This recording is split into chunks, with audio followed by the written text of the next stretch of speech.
بسم اللہ الرحمن الرحیم۔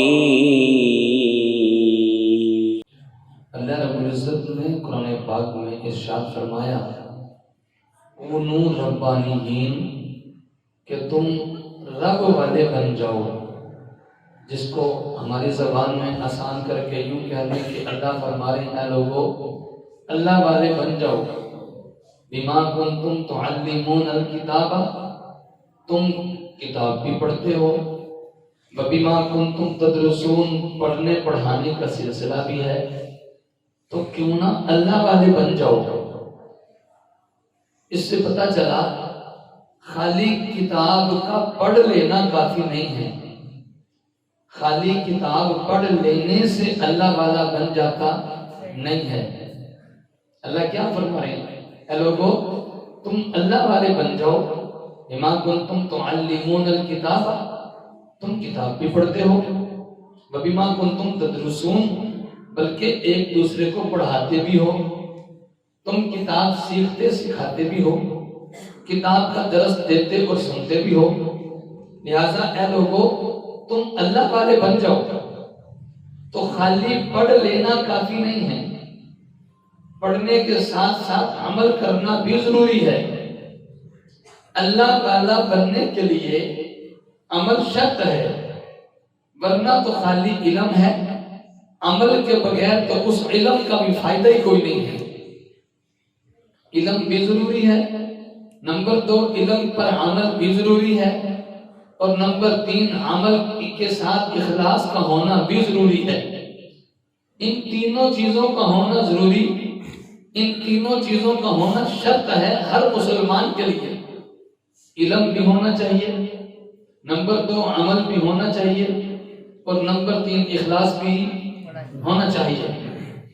علم نہیں ہے، بندہ خالی عمل کرتا ہے، علم نہیں ہے، اس کے گمراہ ہونے کا خطرہ ہے۔ علم ہے ہی نہیں، صرف عمل ہے، عبادت ضرور کرتا ہے، علم نہیں ہے، اور نہ کسی مستند اللہ والے کے ساتھ جڑا ہوا ہے، اکیلا ہی ہے، تو ایسے شخص کے لیے خطرہ ہے کہ کہیں پھسل نہ جائے، کہیں پٹری سے اتر نہ جائے۔ تو اس لیے علم کا ہونا بھی ضروری، اور پھر علم کے ساتھ عمل کا ہونا بھی ضروری ہے۔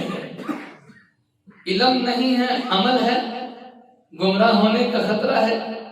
علم ہے، عمل نہیں ہے، تو ایسا علم بھی اس کے لیے وبال جان ہے، فائدہ ہی کوئی نہیں ہے، بلکہ اس کے لیے زیادہ پکڑ ہوگی کہ تجھے پتہ بھی تھا، عمل نہیں کیا۔ علم بھی ہے، عمل بھی ہے، اخلاص نہیں ہے تو تب بھی کوئی فائدہ نہیں ہے۔ علم اور عمل کے ساتھ اخلاص کا ہونا بھی شرط ہے، اگر اخلاص نہیں ہے تو پھر ایسے عمل کا فائدہ کوئی نہیں ہے۔ لمبی اور مشہور حدیث نبی پاک صلی اللہ علیہ وسلم نے ارشاد فرمایا کل قیامت کے دن ایسے آدمیوں کو پکڑ کے سب سے پہلے جہنم میں ڈالا جائے گا جس نے علم بہت حاصل کیا۔ اللہ پوچھیں گے ہاں بھی تو نے کیا کیا؟ وہ کہے گا اے اللہ میں نے بہت علم حاصل کیا، میں نے بہت سے لوگوں کو پڑھایا بھی ہے، میں نے بہت سے لوگوں کو درس بھی دیا ہے۔ اللہ فرمائیں گے اس لیے کیا تھا، لوگ واہ واہ کہیں گے بڑے مولوی صاحب، بڑے مولانا صاحب، بڑے عالم ہیں، اس لیے کیا تھا، لوگوں سے واہ واہ کہلوانے کے لیے کیا تھا، لوگوں نے کہہ دیا، مقصد تیرا دنیا میں پورا ہو گیا، تیرا ٹھکانہ جہنم ہے۔ دوسرے کو بلایا جائے گا ہاں بھی تو نے کیا کیا؟ وہ کہے گا اللہ میں نے تیرے راستے میں جہاد کیا اور لڑتے لڑتے جان کی پرواہ نہیں کی، جان بھی تیرے راستے میں قربان کر دی۔ اللہ فرمائیں گے اسی لیے کیا تھا۔ لوگ کہیں گے بڑا بہادر، نڈر اور دلیر ہے، ڈرتا بھی نہیں ہے، اللہ کے راستے میں لڑتا لڑتا شہید ہو گیا۔ لوگوں سے واہ واہ کہلوانے کے لیے تو نے یہ کام کیا، لوگوں نے دنیا میں کہہ دیا، تیرا مقصد پورا ہو گیا، ٹھکانہ تیرا جہنم ہے۔ تیسرے کو بلایا جائے گا ہاں بھائی تیرا کیا عمل ہے؟ وہ کہے گا اللہ تیرے راستے میں بڑا خرچ کیا، بہت خرچ کیا۔ اللہ کہیں گے اسی لیے کیا تھا۔ لوگ کہیں گے بڑا سخی ہے، اللہ کے راستے میں بہت خرچ کرتا ہے۔ بعض لوگ اس لیے بھی خرچ کرتے ہیں لوگوں سے واہ واہ کہلوانے کے لیے، مسجد میں تھوڑا سا دے دے تو اس کے لائٹ کے اوپر بھی نام لکھا ہوگا، بلب کے اوپر بھی، بلب کے ہولڈر پر بھی، پنکھوں پر اور اسی طرح کولر پر پتہ نہیں کہاں کہاں نام لکھا ہوگا. جس ذات کے لیے دے رہے ہیں تو اس ذات کو بتانے کی ضرورت نہیں. وہ ذات تو ان اللہ علیم بذات الصدور، وہ تو دلوں کے راز تک کو جانتی ہے کہ کس لیے دے رہا ہے، کس کو راضی کرنے کے لیے دے رہا ہے. اس کو بتانا تھوڑی پڑتا ہے، یہ بتانا تو لوگوں کو پڑتا ہے. ان کو بتاؤ کہ مسجد میں چیز فلاں نے دی، گلی میں چیز فلاں نے دی، بتانا تو لوگوں کو پڑتا ہے. جب کر اللہ کے لیے رہے ہیں تو اللہ کو بتانا نہیں پڑتا. اللہ سخی کو بلائیں گے، ہاں بھی کیوں کیا؟ تو نے خرچ کیا؟ ہاں تو نے کیا کیا؟ وہ کہے گا اللہ تیرے راستے میں بڑا خرچ کیا. اللہ فرمائیں گے اسی لیے کیا نا. لوگ کہیں گے سخی ہے، اللہ کے راستے میں بڑا خرچ کیا، بہت پیسہ خرچ کرتا ہے. لوگوں سے واہ واہ کہلوانے کے لیے کیا.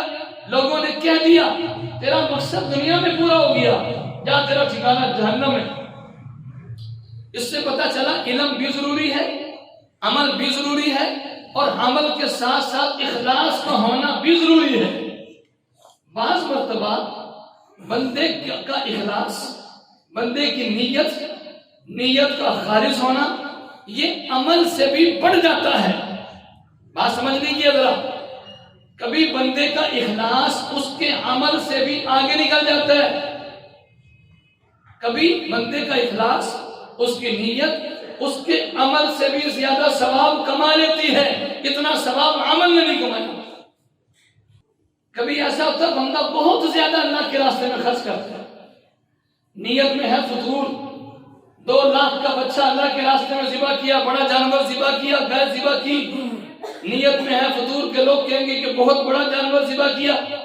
اب بتاؤ اس جانور پر کتنا ثواب ملا؟ ثواب تو کچھ بھی نہ ملا. اب دیکھو عمل کتنا بڑا کیا، نیت خراب ہونے کی وجہ سے عمل ضائع. کبھی ایسا ہوگا کہ عمل ہے ہی کوئی، عمل کرنے کا موقع ہی نہیں ملا. ہاں نیت سچی تھی، نیت خالص تھی، تو اس کی خالص نیت پر اللہ رب العزت بغیر عمل کیے ہی ثواب عطا فرما دیتے ہیں.